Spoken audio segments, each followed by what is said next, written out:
Right. Welcome back, everyone, to the last session of SciPy 2023, I think. And we have Tharas here with Pavithra to tell us all about community first open source and how to do that.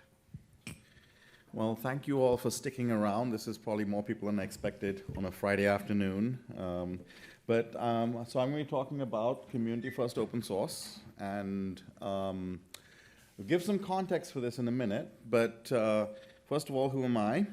So my name is Dharhas Pothina. Original background is computational fluid dynamics, HPC, lots of fun stuff. Did a lot of coastal ocean modeling, hydrodynamics, all that kind of stuff. Now I help run QuantSight, which is a consulting company, and we have a lot of open source maintainers working at QuantSight. You probably met several of them. We also help companies solve their problems using the open source PyData scientific Python stack. I am giving this talk for my colleagues. My colleague Pavithra and also Tanya. Pavithra is a DevRel at QuantSight and also part of one of the Bokeh maintainers. And then Tanya is the head of QuantSight Labs and is involved in quite a few different open source projects and also is the Sprints chair here. They were both not able to make SciPy this year for various reasons. So I'm giving this talk on their behalf. The process which I'm going to be talking about this community first open source, they did most of the work. And I want to make it very clear that these two did a lot of the work. But to go before that, I want to go into what is community first open source. With this audience, it's basically what you're used to. Most of the open source projects you're in are community first projects. Who here works for a company? Who here has open source developed by your company? A couple of you. So I'm going to be talking today about the transition from company-backed open source to community-driven open source. And there's a very specific, I'm going to define these, and there's a very specific reason we are talking about this right now. Now, company-backed open source is created or maintained primarily by a single entity or maybe a small handful of entities. A very good example of this is TensorFlow. TensorFlow is built and maintained by Google. It is open source, but Google is driving its direction, its core investment, all of that kind of stuff. And there's nothing inherently wrong with that, but it has a very different dynamic from, and you have some advantages. With company-backed open source, you have very fast iteration cycles because your decision-making process is very quick. You just say, I'm going to do this. You don't have to find consensus. You can usually easily get institutional support. You can dedicate funds and resources. There are advantages to being company-backed. Community-driven open source is driven, developed, governed by the community. JupyterLab, NumPy, all these projects are community-driven. Community-driven open source also has a lot of advantages, and it has its disadvantages. It's just a different flavor of open source. Now, who's the community in a community open source thing? It's the enthusiasts, the people who really care about what it's doing. You have users, you have advocates, people are going to say, hey, like for Project Pythia, we had advocates here saying, hey, you guys should use Project Pythia. This is what it does. Contributors, maintainers, sustainers, and the companies are also involved in this community. Community has strong advantages. You have long-term sustainability. If the company decides to get bored of a project or decides their priorities have shifted, a healthy community-backed open source project can keep going. Whereas if it's company-backed open source, sometimes once the funding disappears, once the priorities change, the project can die. Decisions are easier to understand. They're usually, if it's a healthy community, the decisions are open and they're documented, and you have a better idea of what's happening. And in a community open source situation, there is more emphasis on investing in new contributors. And that's what the entire previous talk was. How do we get new contributors? How do we nurture that next generation of maintainers and everything for the project? Which in a company back one, you don't really care about because like, well, I'm just going to assign another developer to it. So it's a very different dynamic. Why are we talking about this? The reason Quansight is talking about this is over the last year, we just transitioned a large company-backed open source project into a community-driven open source project. And the project is called Nabari. For those of you who went to the tutorials, and some of you may have used it this week, when it was the Jupyter Hub deployment that several of you guys used. We're also in the process of, oops, wrong one. We're also in the process, we have another project called CondaStore, which helps you manage environments across an organization and solve a lot of problems in managing environments. And we are in the process of moving it to the Conda incubator and moving this company-backed open source project into a community-oriented open source project. So we're kind of well positioned to talk about this process. And that's why this talk is super specific. This is to give a roadmap of how to think about taking something that you have been driving as a company or as an organization and move it to something that's friendlier to becoming community-driven. And again, we're not there yet. We're in the process. We've taken steps and we're going there, and we're going to continue in that process. Again, I want to say, what I did in this is make the decision that we're going to do this. Pavithra and Tanya and others, a lot of the stuff we're going to talk about, this comes from the hard work they did. And it took a year. It's not just Nabari, which is the project that we're talking about, used to be called QHub, Quansight Hub. It was a Quansight spin on Jupyter Hub. It has some specific things. A way to think about it is it's a distribution of Jupyter Hub that you can install in about 30 minutes on any cloud you want. Also includes Dask, also includes pretty much all the tools you need for the Pangeo stack or a lot of other stacks. We built it because our clients needed it. But it solves a community-wide problem. And as we started talking to the community, as I had discussions with the Jupyter Hub core maintainers, I had the discussions with other companies in the field trying to do similar things, we realized it was solving problems that were ecosystem-wide. And the fact that it was so closely associated with Quansight, encouraging people to partner with us to solve how do you install infrastructure in the cloud easily. And that's where we made the decision. We wanted it to become a community-focused project where other people would feel comfortable partnering with us to improve the ecosystem for deploying scientific tools in the cloud. Now, the simple thing we could do is just change QHub to another name. You know, QHub, maybe we call it something else hub. Or there's a whole GitHub issue of all the names we thought of and all the names that already existed.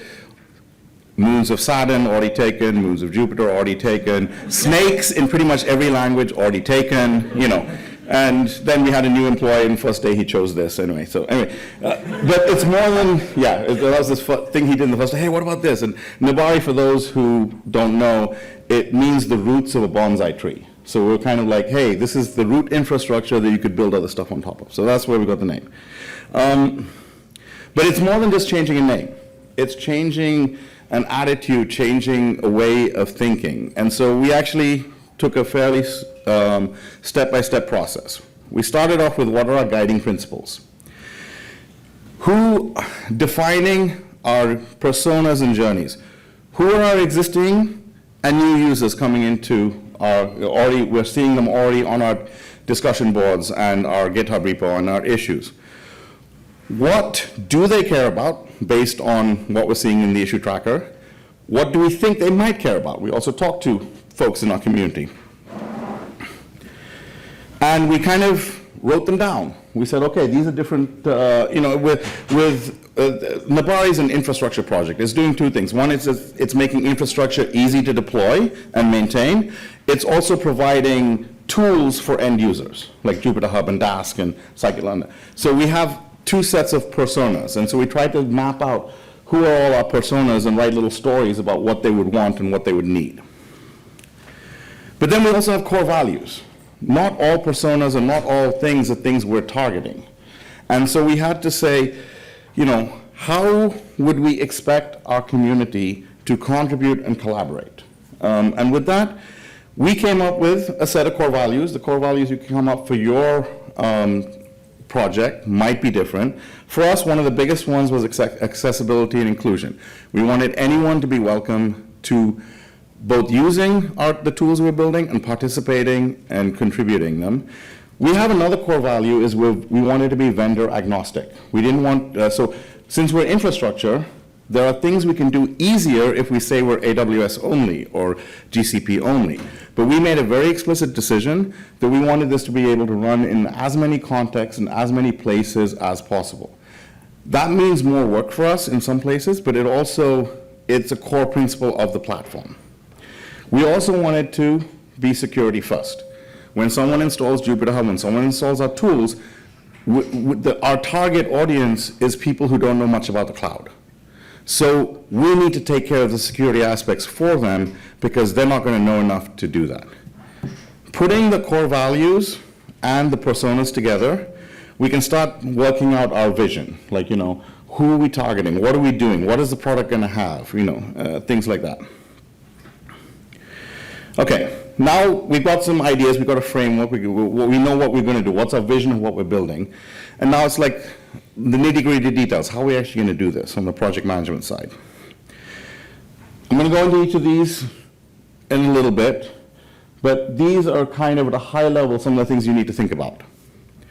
At the beginning, license. What license are you going to choose for all your work?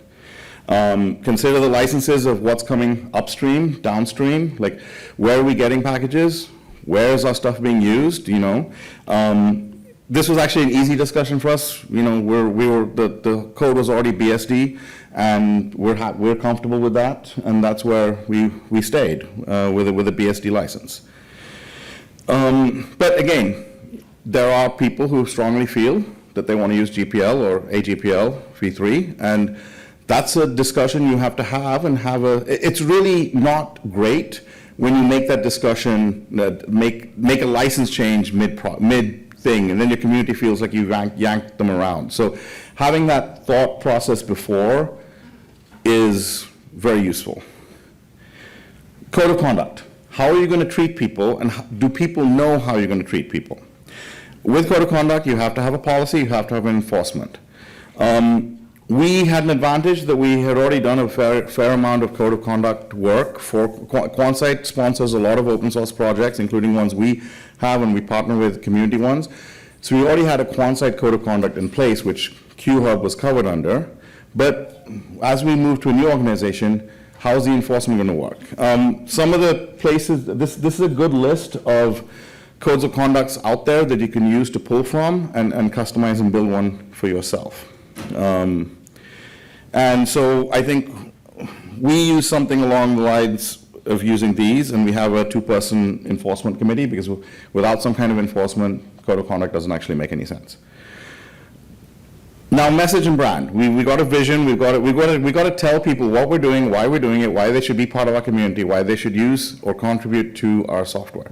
And so the color schemes and everything you're seeing now came out of this kind of, tagline, key messages, brand, and so we spent some time there. And this kind of shows you, this is kind of our old QHub thing, and this is kind of what our new website page thing looks like. So we kind of tried to have some messaging. And this is evolving as we're understanding more about what we're building. We're evolving this messaging a bit. Then we had to go through the repository and think, how are we going to keep the repository? How are we going to organize the different pieces of our project and make it so it's clear for outsiders? Where are we going to host it? We put it on GitHub. What was the repository? We have a separate docs repo now. We have the main repo. We have plugin. So we had to think through all of that and come up with things like templates and issue templates and labeling. How are we going to give people a system that is easy for them to understand coming in? So we have some labels. We have the tutorial which we ran, I did a tutorial on big data, which demonstrates some of the capabilities in Abari, and so that's in the tutorials folder. And so we have some structure, we have some way of labeling things. We try and make it clear if you're coming in how we label things. We also set up a .github project, which has all the core things like our code of conduct, our license, and that gets applied to all projects automatically. So trying to make the barrier of entry to newcomers as low as possible as we move into, so none of the things we're doing here will bring you a community. They will lower the barrier for you building a community, if that makes sense. And again, with that, lowering the barrier. Where are people expected to go when they have a question? What kind of questions, where should they ask it? Is it going to be discourse? Is it going to be GitHub discussions? Is it going to be Gitter? Deciding all those things, setting it up, making it clear where that's going to happen, and that was a key part of this process. Especially since this was a company-backed project where all discussions, all development happened in our internal Slack and in private, sometimes in private GitHub repos. So moving that to saying, hey, yeah, now we can't have internal only meetings. We have to have open meetings. We have to have a place where the meeting notes are. We have, where's that going to be? Now we have a bi-weekly community meeting, and we post when those meetings are, and those are open to anyone who's coming, and the notes for those meetings are kept in public, and we usually we decided to use GitHub discussions, just keep everything in one place. But having those decisions about what those channels for communication are is very, very important. And then, what is the process of making decisions? Like previously, we're company backed. I said what happens. He said, hey, we're going to work on this. This is our roadmap. This is what we're going to do. The community needs to know where their voice is. If they want a new feature, if they want to build a new feature, if they want to do something, how does that happen? Deciding what that governance structure is going to be, and there's some really good books and resources on different open source governance structures, deciding which one your project is going to do, and how you're going to transition to that.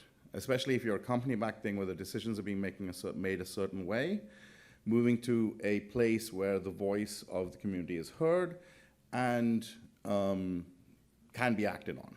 And so we had to come up with a process for decision-making, a process for development, and even things like, do I have a slide on that? Okay, so here, we have an RFD process. We have different teams with focuses on different areas, like there's a documentation team, there's a contributors team, maintainers team. And also, we were trying to be very clear that there's pathways for non-code contributors as well, because code contributors are not the only thing that makes a project successful. Then we had to enable contributions, and part of that is, having a roadmap, having a release pattern, and explaining to people how that works. Having contributor guidelines and pathways, and improving documentation. To be clear, if you go to our website now, all of these things are not perfect. We're getting there. Some things are better than others. We've made a lot of progress in the last year. But we're trying to make it easier for people to come into the community and for us to work with partners. Talking about this in more detail, what are our short-term and long-term priorities? These change over time, especially since this is an active product that's still used internally in the company and for our clients. We do drive a lot of the product development right now, but people understanding what the priorities, long-term and short-term, of the project helps them both decide how they can contribute and invites them in to contribute, because they can see where the vision of the project is. And again, release mechanism and cadence I kind of mentioned. Yeah, and again, this is just an example of some of the documentation we have for these. I already mentioned this, but we need documentation and paths and descriptions of how people can be involved with us. Some of that is code. there's a lot of low code, no code, or even like demonstrations and examples and case studies and things you can do with this. So we're trying to be open to any kind of contributor, not just the people who are going to be able to write code to deploy things on Kubernetes. Again, examples. Having a contribution doc, having documentations of how they can set up a development environment. These are, again, things that don't bring you new contributors, but when people are interested, lower the barrier. And how do we onboard new maintainers? Someone starts contributing, what is the process for someone going from from someone new to the community to becoming a contributor to becoming a maintainer? Lots of projects do this very well. Make sure you copy those things and have it written down. So even your internal folks know what it is, especially since we're moving from old habits to new habits. And so we need to be everyone clear, even internally, on what the new habits should be. I'll skip this. This is the biggest thing. This is a process.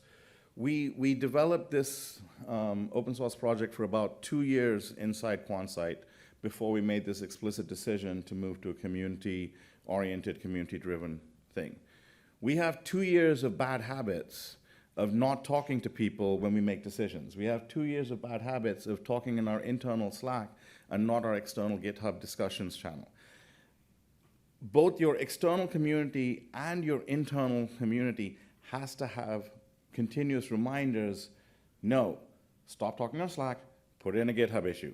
Stop talking internally, let's talk about at a community meeting. I think there's, what is the statistic? I think it takes 3 months to form new habits. Those habits have to be built over time. So expect this to be a process, expect this to take time, expect to make changes and pivots on the way. Overall, this was a lot of work for us. But the reason we're doing it is because we feel the long-term benefit for the community and for the project outweigh the work we have to do. And so I think that was my last slide. Yes, as I said, these will evolve as your community grows. Some of the procedures and ideas which we used will change over time as we move to a different size of organization. And that's my talk, and happy to take any questions.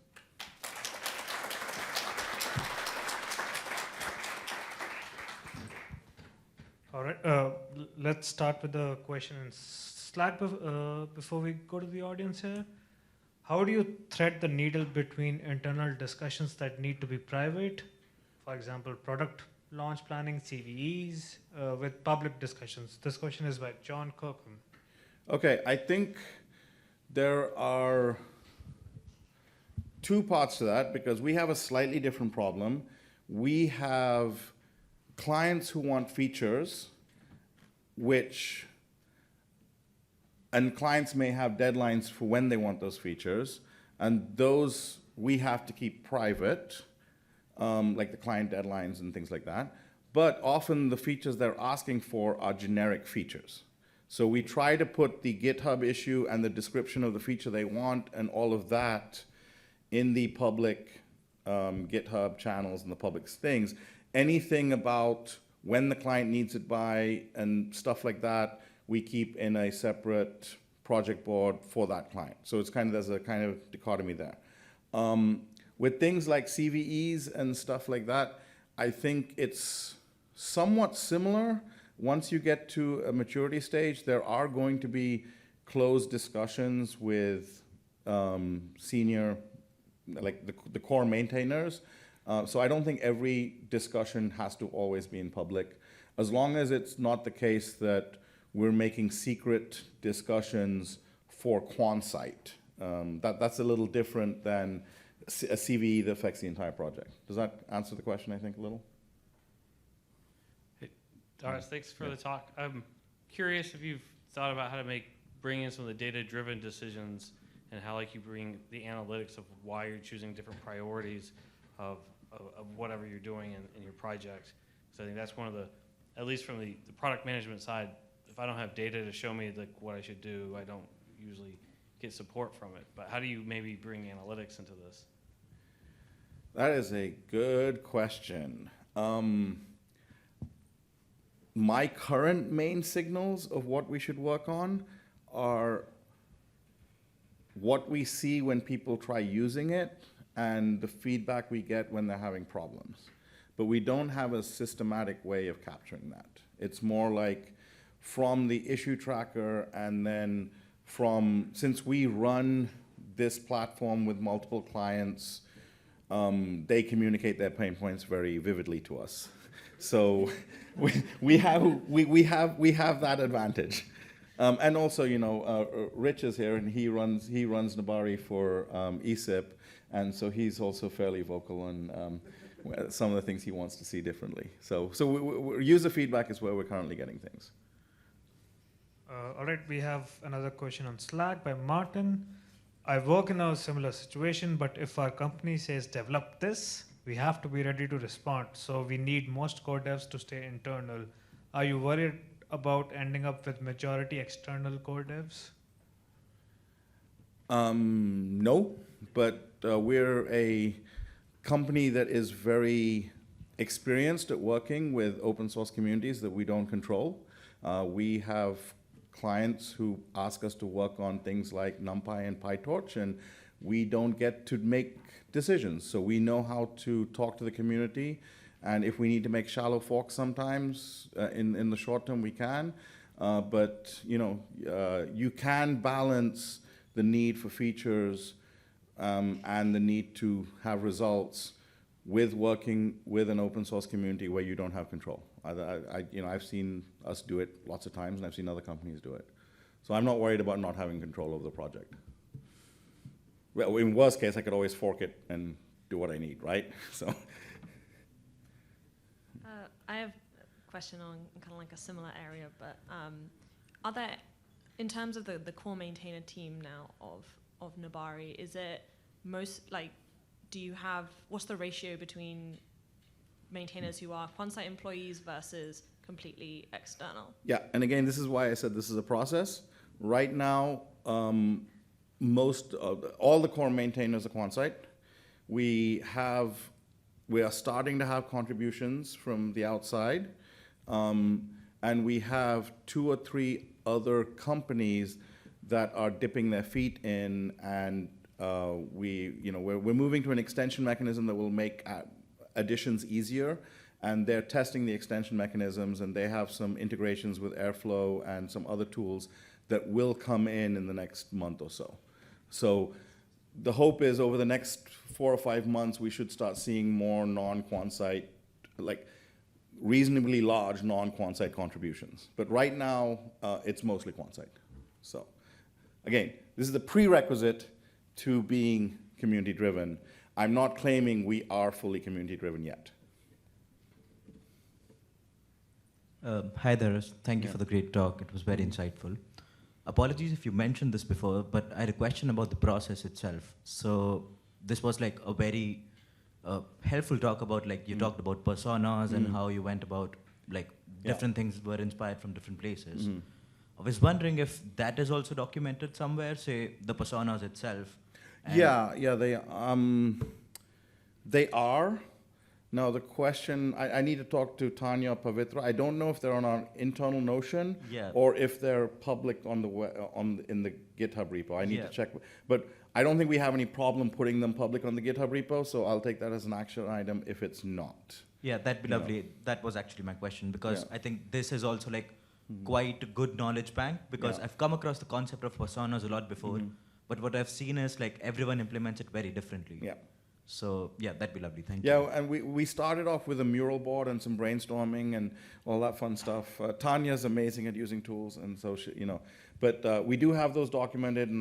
Yeah, I was wondering, do you feel all open source projects would benefit from being community driven, or are there certain that should stay company driven?